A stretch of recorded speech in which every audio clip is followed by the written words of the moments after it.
Hey, Courtney. Yeah, under the Federal Clean Air Act, there's a standard for each pollutant that's in the air. And the EPA is looking at reconsidering some of the standards for particulate matter, or PM 2.5 in particular. Particulate matter are things like dust, smoke, and other gas emissions from our vehicles and whatnot. They're very small, fine particles. And there is a chance for you to voice your opinion on whether you think that national standard should be lowered.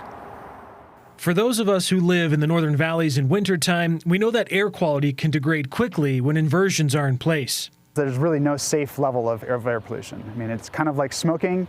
There's no safe level of smoking.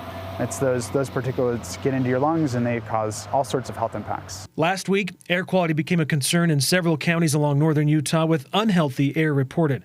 And although we exceeded the air quality standard for those days, our air quality as a whole is meeting the standard of 35 micrograms per cubic meter, which is moderate air quality. When we exceed that standard, we see increased hospitalization for asthma, we see increased medication usage for asthma, we see increases in heart attacks. It is very clear that air pollution still impacts us even when we're attaining the standard. Utah just started meeting the EPA standards for PM 2.5 in the past few years, which is an annual PM 2.5 reading over 3 years of 12 micrograms per cubic meter and a 24-hour average of less than 35 micrograms per cubic meter.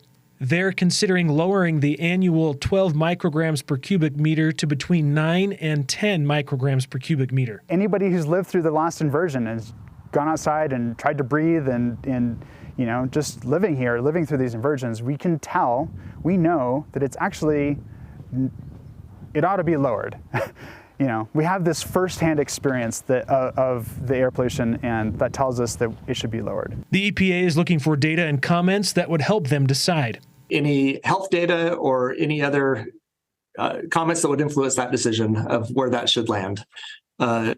I imagine that some industry groups or maybe transportation groups would focus on the costs of a lower standard. Of course, the health benefits, the cleaner the air, the healthier it is. And so certainly there's a health benefit to having that standard as low as possible.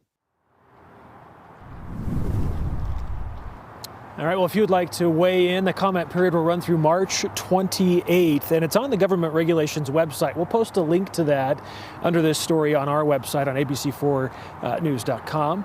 Live near the mouth of Parley's Canyon, Nate Larsen, ABC4 News. Back to you guys. All right, we thank you, Nate.